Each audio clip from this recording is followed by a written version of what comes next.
Yeah, I mean, well, and here's the thing. I think we're about 2 generations away from the people that are born and grow up with it from the time that they know. And those, I think, will adopt it in full and appreciate it differently than myself, who was born in 1974. And, I grew up in the 80s and the 90s. That I wouldn't go back to those times most of the time I even talk about most of this stuff because it's so crazy. Even now, what's really wild, and this happened yesterday, in order to advertise on Google, because, we're ThrottleNet's a business, we're advertising on Google, they required verification, identity verification, and they required my driver's license, front and back. So here I had to make a scan and give big tech, this giant mega company, my personal driver's license. So what do you think they do with that data? That's the question. Now, you have to pose yourself. The other question is, do I give large tech that identity, or do I not advertise on Google? Well, that's not an option. So again, it goes back into who's going to adopt this.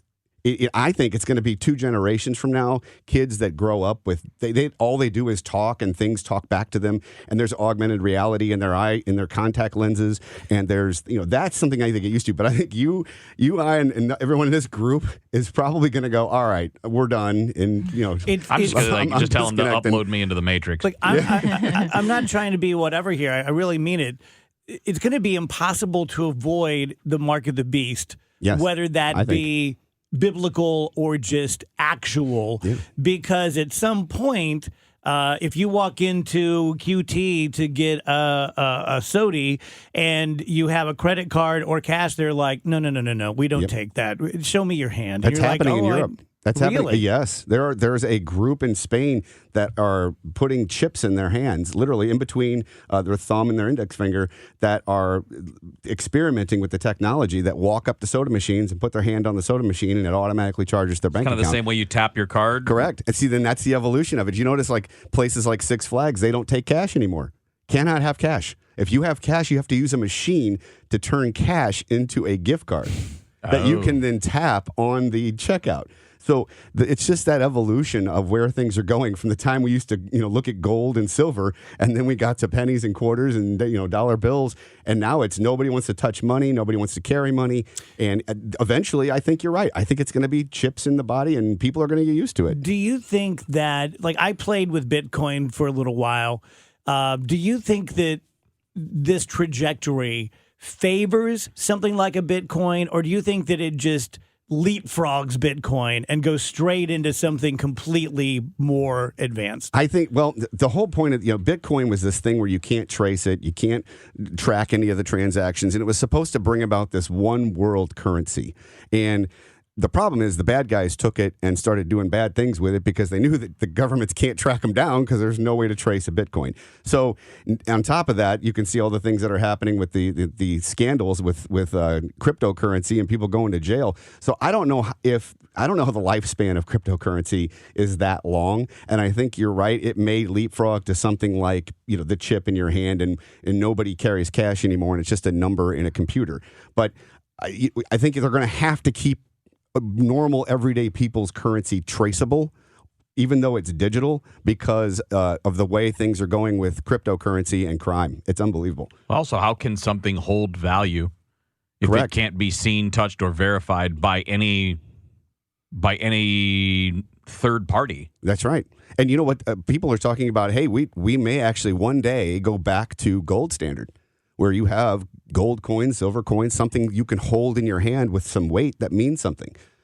So it's going to be interesting to see where this all goes and how much people adopt it and then stick with it. That's, I think, going to be the crazy thing. When it comes to adopting, believing what you hear and see, I think is going to be the major shift. So at ThrottleNet, you guys help everyone from bakers and hospital groups. What has been the general response so far when you invoke AI? Like, hey, you could, this the chat bot that you have, can I help you to look at a car? And that is so frustrating and everyone hates it. And you say, we have a much better version of that. It's AI. Do people recoil, or are they interested, or is it an even mix? I think most people look at how we use AI and appreciate the speed of our customer service. So we use AI in that as soon as you double click an icon on your desktop, it automatically is understanding who you are, who you work for, opening a service ticket, populating the service ticket, understanding what you're typing, recording the entire chat, and then giving a recommended resolution to the technician before she ever sees it. So that, when people hear about that, they're like, oh my gosh, that's fascinating. How did you do that? And we have a dedicated team that works specifically on AI advancements. So whether clients want to put in that effort, it's an investment right now. I mean, it's not something you just turn key and turn on. The main thing that people are really coming to ThrottleNet for is their security in order to sleep at night. Yeah. I mean, it is out of control, the amount of ransom attacks that are occurring. And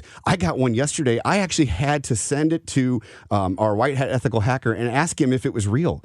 It was a step-by-step about ThrottleNet payroll, and click here, and here's your username and password to access your online paycheck. I mean, it looked and read like it came from our HR department. I was blown away. And it's because they're using AI to write these elaborate emails with links. So it's no longer like broken English. No, and it was this. And when you hovered over the link, it was like fishnet.something fishnet. And I'm like, oh, okay. Had I clicked on that, I'm done. I'm in trouble. Yeah, I'm cooked in one click. And it looks so, and I do this every day for a living. It looks so real. I had to actually make a phone call. I mean, most of the stuff I'm like, delete. And it's going to get scary. People really need to be training their employees about what's going on with AI, how to inform and educate them on what AI is capable of, like, pictures and video generation, so that they are really paying attention to what they're hearing, seeing, reading, clicking. Yeah. Go to throttlenet.com/DG. Thank you, buddy. Appreciate it. Thank you. Love being on.